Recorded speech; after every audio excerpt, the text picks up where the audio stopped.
सभी को राम राम। मैं श्वेता तिवारी पुनः आपका स्वागत करती हूँ मेरे YouTube चैनल पे।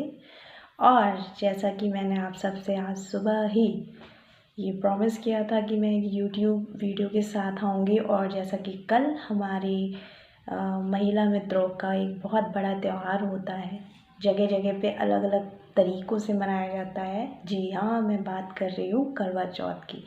लेकिन आज की जो लाइव वीडियो थी सुबह मेरे फेसबुक पेज पे, उसमें मैंने ये भी कहा था कि मैं करवा चौथ पे जो कुछ चीज़ें होती हैं उसकी वैज्ञानिकता के साथ आऊँगी। तो जी हाँ, मैं यहाँ पे उपस्थित हूँ। और सबसे पहले आप सभी को तहे दिल से धन्यवाद कि आप मेरे चैनल को पसंद कर रहे हैं, मेरे कंटेंट को पसंद कर रहे हैं, और आपको लगता है कि ये संभवतः कहीं से आपके लिए दिशाप्रद हो सकता है। तो जी हाँ, तो आज का क्या विषय है? विषय है 16 श्रृंगार। वैसे तो आप सभी जानते हैं कि 16 श्रृंगार में बहुत सारी चीज़ें आती हैं, जैसे कि सुहागिनों में सिंदूर, बिंदी, चूड़ियाँ, पायल, बहुत सारी चीज़ें। तो आज मैं यहाँ पे बात करूँगी चूड़ियों की। ये देखिए।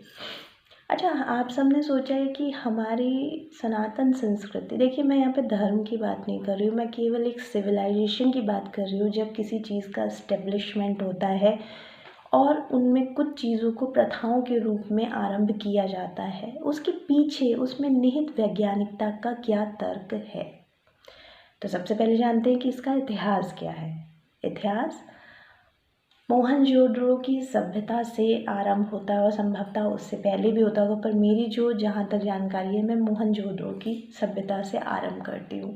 तो कुछ चीज़ें मैंने लिख के रखी है। मेरी सदैव से एक इसे आप संस्कार कह सकते हैं, आदत है कि जब भी कोई चीज़ मुझे पता होती है मैं उनके नोट्स अवश्य बनाती हूँ। इसका अर्थ ये नहीं है कि मेरा ब्रेन वीक है, पर मुझे ये लगता है कि मैंने जो चीज़ें लिखी हैं वो आगे तक जाए, और वो कैसे जा सकती हैं जब आप कुछ लिख के। तो इसीलिए मैं आपको भी प्रोत्साहित करती हूँ कि आप भी लिखें। मैंने इसमें लिखा है कि जो मोहनजोदड़ो थी और हड़प्पा काल में जो स्त्रियाँ थी, तो वो यहाँ तक चूड़ियाँ पहना करती थी, बाजुओं तक। और संभवतः आप राजस्थान साइड में देखते भी होंगे कि वहाँ पे यहाँ तक चूड़ियाँ पहनी जाती हैं।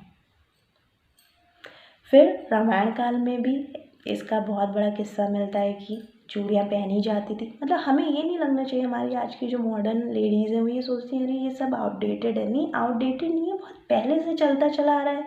और क्यों चलता चला आ रहा है वो अभी मैं आपको बताऊंगी। महाभारत में शंख की चूड़ियों का वर्णन मिलता है।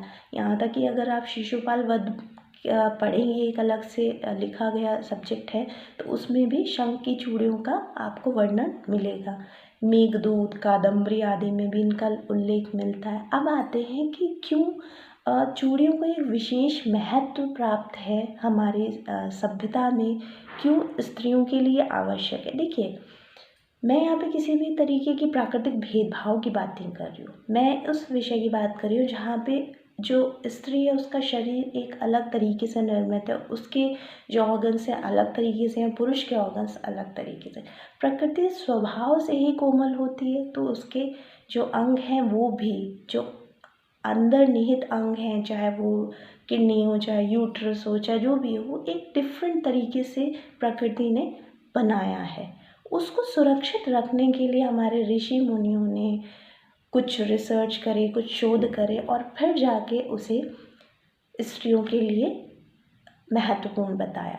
अब चूँकि हमारे पहले की सभ्यता में विवाह बहुत जल्दी हो जाते थे, जल्दी मतलब एक उस उम्र पे होते थे जब स्त्री के पीरियड्स आरंभ हों, उससे पहले उन्हें ये चीज़ें धारण करवा दी जाएं, जिससे कि बहुत अच्छी तरीके से वो अपना जीवन, शारीरिक सारी चीज़ें निर्वाह कर सके। तो मैं धीरे धीरे आपको चीज़ें बताती हूँ। देखिए मैंने क्या लिखा है।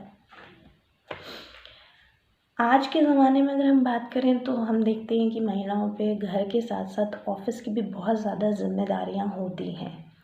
तो क्या होता है, स्ट्रेस का और टायर्डनेस का लेवल बहुत ज़्यादा बढ़ जाता है। देखिए, नौकर होना अलग है, लेकिन उनको असिस्ट करना, उनको गाइड करना भी एक बहुत बड़ी बात है। कुछ स्त्रियाँ ऐसी है जो A to Z पूरा काम करती हैं, बच्चों को भी संभालना, पति को भी संभालना और घर का काम भी संभालना। अब आप इस चूड़ी को देखिए, इसका शेप आप देखिए, गोल है ना। इसके पीछे पूरी पूरी फिजिक्स लगी है, भौतिक विज्ञान। ठीक है, क्या है, आपने फ्रिक्शन जैसा एक शब्द सुना होगा, घर्षण। ये आवाज़ देख रहे हैं, ये क्या हो रहा है, ये घर्षण हो रहा है। तो इनका शेप, इनका आकार इस तरीके से बनाया जाता था कि इसमें जो घर्षण होता था उससे एक तरीके की पॉजिटिव वाइब्स उत्पन्न होती थी, जिससे कि स्त्रियों को एक लंबे समय तक पॉजिटिव वाइब्रेशन मिलती थी और उनका स्वास्थ्य बहुत अच्छा रहता था। यही चूड़ियाँ ब्लड सर्कुलेशन भी इम्प्रूव करती हैं। क्या मैंने लिखा है, ये रहती है, तो ये कलाई पे ना एक तरीके का घर्षण रहता है। तो हम लोग बहुत ढीली पहनते हैं, ढीली नहीं पहननी चाहिए, इसीलिए कलाई पे कलावा बांधा जाता है। पुरुषों के कलावा पुरुषों को नहीं पहनाया जा सकता, फिर वो भी स्त्रियों के सुंदर सुंदर से लगने हैं। पुरुष हमेशा स्मार्ट अच्छे लगते हैं, सुंदर नहीं अच्छे लगते हैं, और स्त्रियाँ हमेशा सुंदर होनी चाहिए। सुंदर मतलब अच्छे से करीने से सजी सवरी होनी चाहिए। तो जब ये रगड़ती हैं, आप काम करते हैं, रगड़ती हैं, तो आपका जो इस पर रगड़ खा रहा है, घर्षण हो रहा है, ये ब्लड सर्कुलेशन आपका बढ़ाता है। उसके साथ साथ आपकी एनर्जी भी बहुत ज़्यादा रिचार्ज होने लगती है। आप देखिएगा, कभी भी आप इसे मत पहनिए और पहनिए, फिर डिफरेंस देखिएगा। आपका इमोशनल बैलेंस भी बहुत ज़्यादा चूड़ियों की मदद से बैलेंस रहता है। तो कांच की चूड़ियों पे ये एक जो महिलाएं कांच की चूड़ियाँ पहनती हैं, उन पे एक ये रिसर्च हुआ था कि इनकी खनक से उत्पन्न होने वाली वातावरण में एक ऊर्जा में नकारात्मक ऊर्जा को समाप्त करने के बहुत ज़्यादा गुण पाए जाते हैं। इसलिए स्त्रियों को चूड़ियाँ अवश्य पहननी चाहिए। प्रेग्नेंट लेडी के लिए ये बहुत ज़्यादा फ़ायदेमंद होती है, क्योंकि मैं ऊर्जा की बात कर रही हूँ। कैसे, इसमें जो साउंड होता है, हमें पता है कि जब लेडी प्रेग्नेंट होती है तो जो बेबी होता है वो एक वक्त पे आके सुनने लगता है। ये हमें पता होगा। इतिहास, कौन महाभारत में कहाँ से नहीं निकल पाया था, उसे अर्जुन के पुत्र थे, उन्हें पता था, सो कहाँ तक बताया था। तो जो आवाज़ है वो आवाज़ बच्चे तक भी पहुँचती है, और बच्चे के ब्रेन में जो न्यूरॉन्स होते हैं वो बहुत तेज़ी से एक्टिवेट होना स्टार्ट हो जाते हैं। तो आपके बच्चे में अगर कोई भी दिक्कत है, कहीं से भी कोई दिक्कत आने वाली होगी, तो वो उसे रिड्यूस कर देंगे। तो कभी भी किसी भी चीज़ को बिना जाने, वैसे तो बहुत सारी चीज़ें मैं लाइव आके कल बताऊंगी, जब करवा चौथ होगा, मैं पूर्णतः 16 श्रृंगार होंगी, तब आपसे बात करूंगी कि क्या चीज़ें हैं। तो कभी भी किसी चीज़ को बिना उसका तर्क जाने दरकिनार नहीं करना चाहिए, ओल्ड फैशन नहीं कहना चाहिए। उसको देखिए, क्योंकि पहले सोने और चांदी की भी चूड़ियाँ चलती थी। आप समझिए, सोने और चांदी की जो भस्म होती है लोग खाते थे, लगाते थे।